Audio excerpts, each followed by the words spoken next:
Okay, welcome back to EEE153. This is the first lecture for the week 13 activities, exercises, module topics. So the coverage of this lecture will be an introduction to analog versus digital signals and introduction to analog to digital conversion and digital to analog conversion. So as most of you should be familiar, we have two types of signals that we deal with dito sa EEE, and that is two general types of signals. So meron tayong analog signal and digital signal. So analog signals, ito yung mga real world talaga na signals na nakikita natin.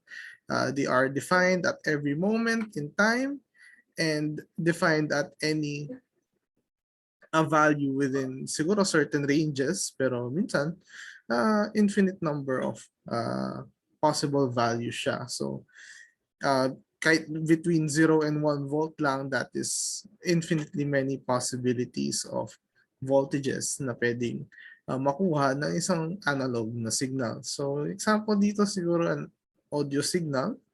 So defined siya at every moment in time, and then basta between 100 volts and negative 100 volts, kaya mag-exist ng signal. So we can say na it contains infinite information kasi nga infinite yung possibilities eh. So the chances of a single value occurring is actually near 0%. So if nag-occur siya, that is infinitely many information. In contrast ng ating digital signal, defined lang siya at specific points and at specific levels. So ito, continuous ang analog signal with respect to time and value. And then sa digital signal naman ay digitized or quantized with respect to time and value as well. So we purposely limit yung ating information sa isang digital signal kasi for a digital signal, siguro 1 bit, pwede ka lang maging 0 or 1. So yung ating information na masastore doon is just worth 1 bit.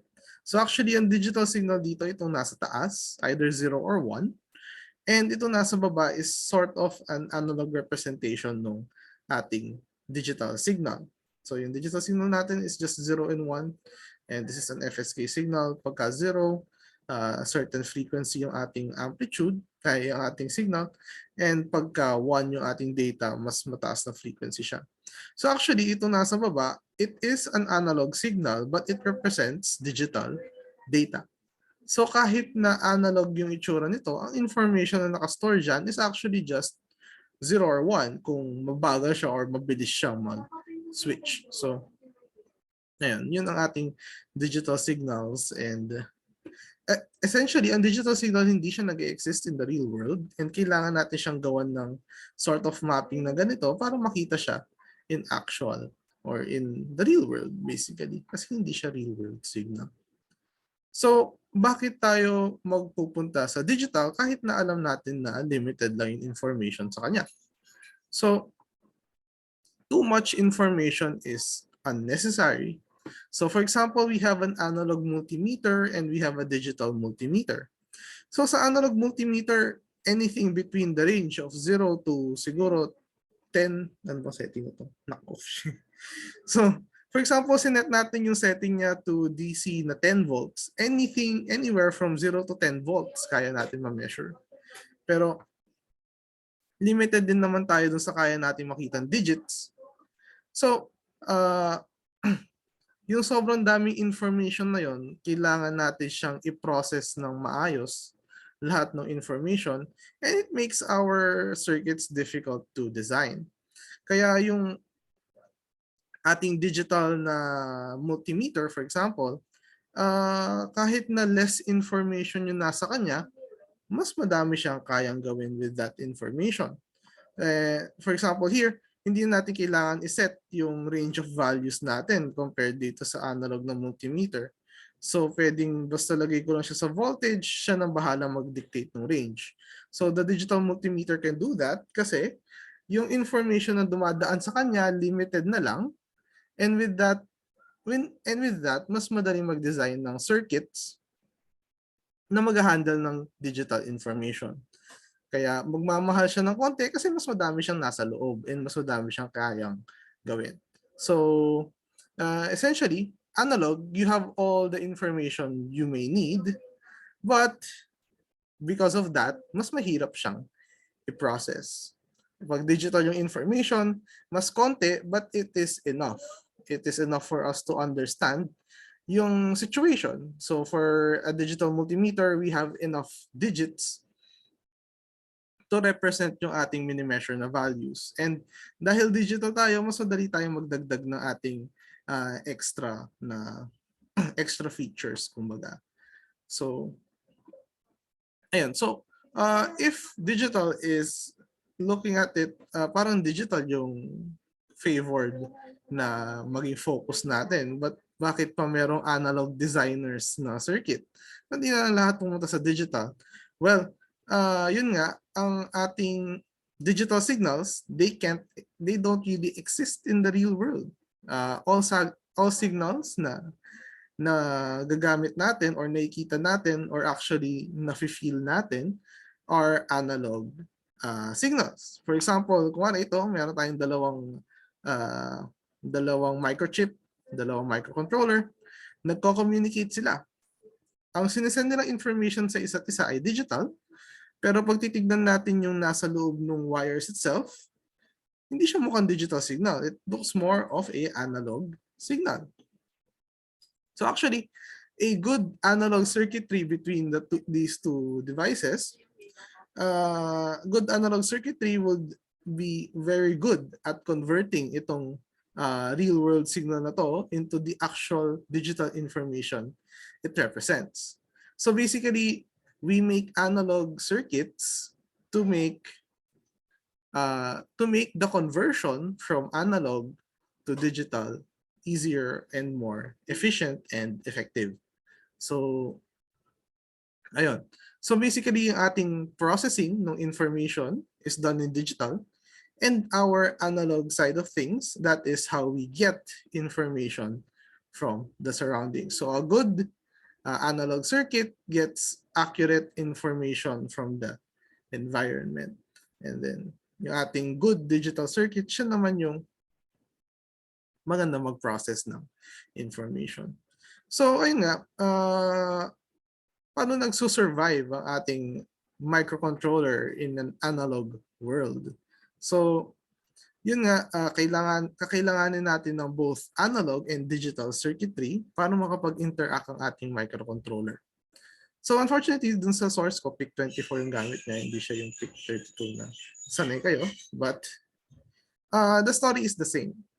So our analog world, we have a sensor that can convert external measurements like temperature, humidity, pressure, acceleration, etc. to electrical quantities. So either current, voltage, or frequency. So yung current, voltage, and frequency, yun yung mga quantities na naiintindihan ng ating mga circuits, naiintindihan ng mga resistors. So ang resistor, pag alam niyang may ganito karaming current na dumaan sa kanya, ganito kalaking voltage yung gagawin niya. So, naiintindihan niya si current. Pero sa temperature and humidity, not so much. Although merong equivalence, pero you get the point. So, after makuha ng ating sensor, yung ating signals na to, or makonvert niya yung measurements natin from the real world to electrical quantities, dadaan yung kanyang information toward analog to digital converter. So, most of the time, yung ating mga sensors, makagawa siya ng current or ng temperature plot with respect to dun sa input niya. So for example, meron tayong yung LM35, if familiar kayo.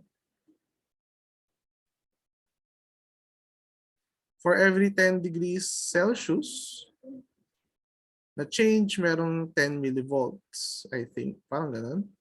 So for example, if nasa 100 degrees Celsius, meron siyang magproduce siya ng 100 millivolts or sort of ganyan yung tsura.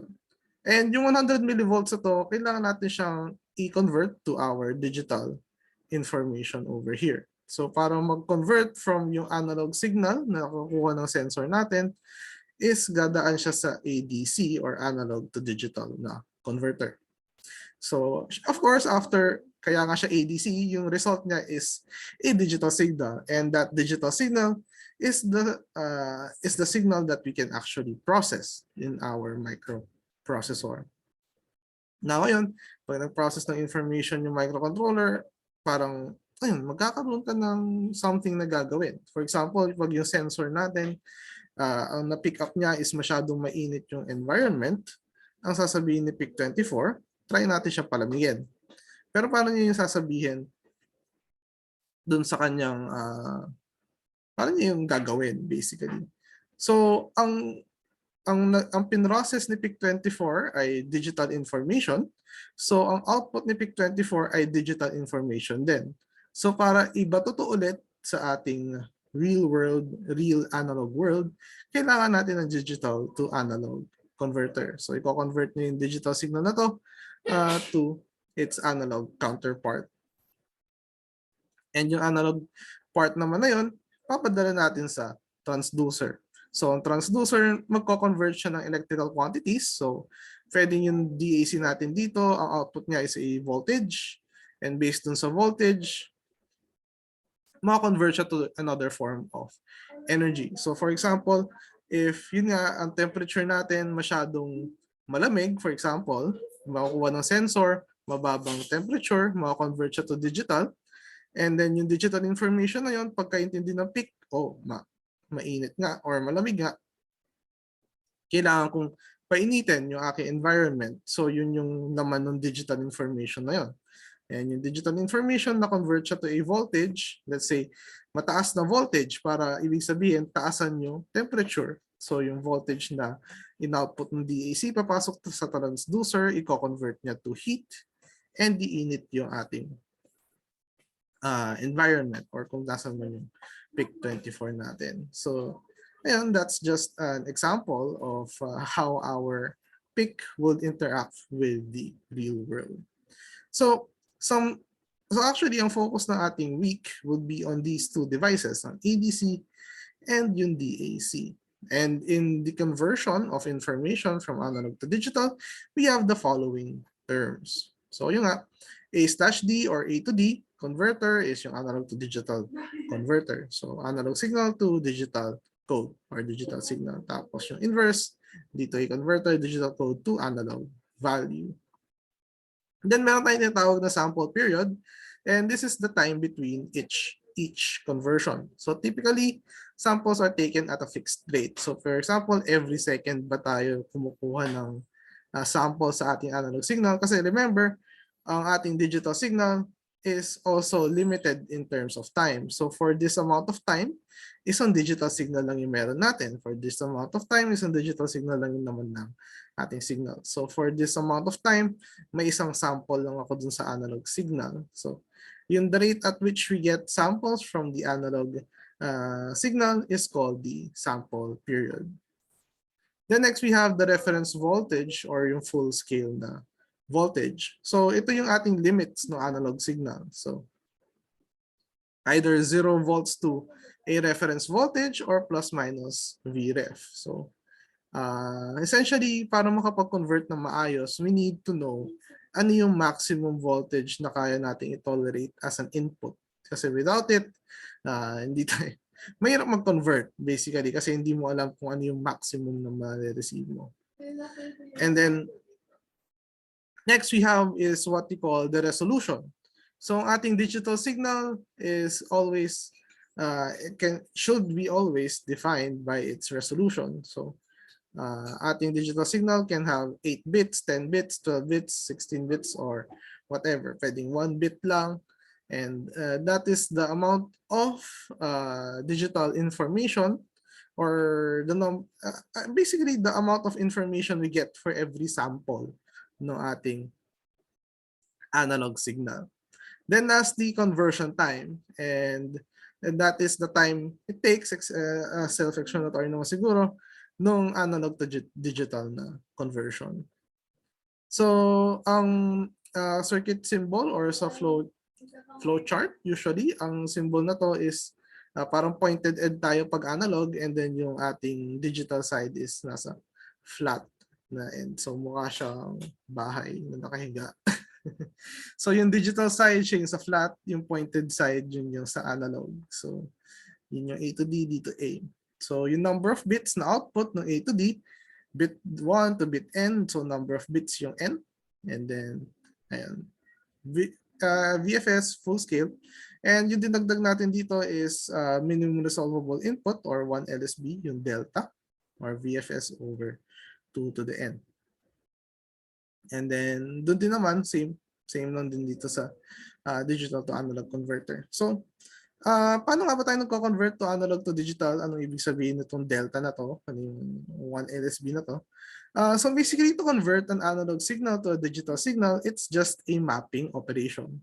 So, ang ating voltages na pwedeng inputs, for example, ang ating full-scale voltage is 0 volts to Vref. Ang gagawin natin is ipa-plot natin lahat ng possible voltages in a line. And then, map it to a certain ADC code na from 0 to 2 to the N minus 1 or yung resolution natin. So, simply, we can simply make the mapping by taking V in over Vref times 2 to the N. So, for example, parang yung percentage ng V in with the full scale voltage, yung multiply natin doon sa full scale ng ating digital end. So, essentially conversion lang siya from, pwede mong sabihin from one scale to another. For example, kilograms to and pounds to, yung conversion is yung reference natin. Ang reference ng, ay yung scale natin is dito 2 to the N, yung digital signal. Pag pounds to kilograms, 2.2 pounds per kilogram. So in this case, ang conversion natin from analog to digital is 2 to the N bits. So, and note that we always assume V in is less than V ref. And then, yun nga, kaya siya V reference, kaya V full scale din yung tawag, siya yung largest value na in-expect natin from the input.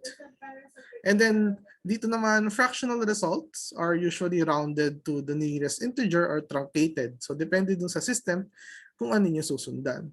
So, let's have an example. So, we have an input of 3 volts and ang ating resolution ay 10 bits, excuse me. So, 2 to the 10 is 1024 minus 1. So, 1023 yung maximum natin digital code over here. So, yung ating 3 volts, we divide it by our full scale voltage of 4 volts times 2 to the 10, which is 768. So, our 3 volt maps to a digital code of 768. And then, or in binary, 1100000000. So para makita nyo dito, pag kinuha mo yung 768 over 1023 or 1024, makukuha mo yung equivalent na 3 over 4. So doon natin nakikita yung pinaka-mapping. So parang na-maintain natin yung ratio. So kung full scale si 1023, full scale si 4 volts, edi ang 3 volts should be at 768. So let's have another example. What if 1.17 volts? So medyo hindi siya round number. When we take the quotient with 4 times 2 to the 10, we get 299.52. So we have two choices here. We round off to the nearest integer, which is 300, or we just cut off yung ating fractional part, which is 299. So ano yung tamang sagot? Pareho silang tamang sagot. So recall na ang ating signal pagdating niya dito sa right side sa digital domain, we lose information. So yung information na nawala, itong 0.52, mawawala na siya. Hindi na natin malalaman. Pag 300 to, hindi na natin alam na nanggaling siya sa may 0.52 na butal. So doon nawawala yung information. And may kita natin yun pagka kinonvert natin siya pabalik sa analog. Equivalent. So, yung similar lang ang pag-convert to digital to analog, binaliktad lang natin, imbis na i-divide natin, i-multiply natin yung code with the reference voltage and divided by 2 to the n. So actually, yung DAC code over 2 to the n times Vref mo naman siya. So parang nagbaliktad lang, V in over Vref, yung fractional part, times 2 to the n, yung full scale.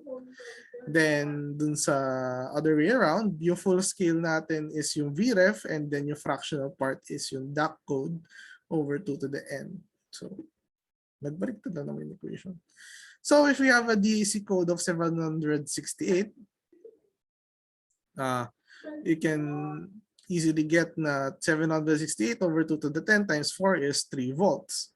So yun, sakto, yung 768 na nakuha natin kanina maps back to a analog value of 3 volts. Pero pag kinuha natin yung DAC code na 300, makikita natin dito, pagka kinonvert natin is 1.172 volts yung nakuha natin.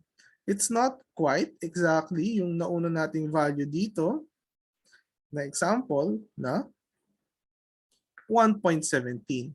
So yung sumobra nating 2.2 millivolts over here is yung sinatawag nating quantization error. So it's basically the information or the inaccuracy we have since nag-convert tayo from analog to digital signal, there is information lost. And then, naturally plot it out. Kaya importante na term, yung tinatawag na delta or minimum resolvable input, which means yung 1 LSB, or saan nagko-correspond yung 00, yung 1, the ADC code na 1, na digit na analog equivalent, kasi siya yung nagdi-dictate ng ating quantization levels. So basically makita mo na from yung code na 0123 in steps of 1 over 256 na Vref, if 256 is 2 to the 8, tama ba? Yeah, so 2 to the 8, pag 2 to the 8 yung n, every 2 to the 8 voltage, 1 over 256 Vref yung steps natin. So between these, yun yung analog na equivalent. So if we actually have a digital code na 1, our voltage can be from any of these values. Pero ang tinandaan lang natin is isang bit or isang part ng information. So doon dumadating yung loss of information when we convert analog to digital signal. And basically yun lang yun. So to summarize, our real world has real signals, but our microcontroller operates on digital information kasi yun yung mas madali. So it is necessary to convert between the analog and digital domains. So si analog domain, necessary siya to interact with the environment, either to get information or create movement or create something sa environment. Kailangan natin ng analog na signal. However, mahirap mag-process ng analog na signals. So we process with digital signals. And that is why we need to convert between these two domains. And yun nga, ang conversion naman ng analog to digital and digital to analog is just a simple mapping operation. So parang imamap mo lang yung full-scale voltage at saka yung mga digital signals and makakahanap ka ng equivalency. So parang actually ito na pala yung mas magandang representation yan. So medyo nakahiga lang yung V-out, nakahiga lang yung digital na code. So, ayun, and yun nga, some information is lost in the conversion. So basically, pag nag-convert ka from analog to digital and nagbalik ka from digital to analog, it might not be the same signal anymore. But it should be close enough. If gusto mong mas malapit, you need to have a bigger resolution. And actually, we can learn a bit more on that in the following lectures. But for now, that will be all. Thank you very much for listening.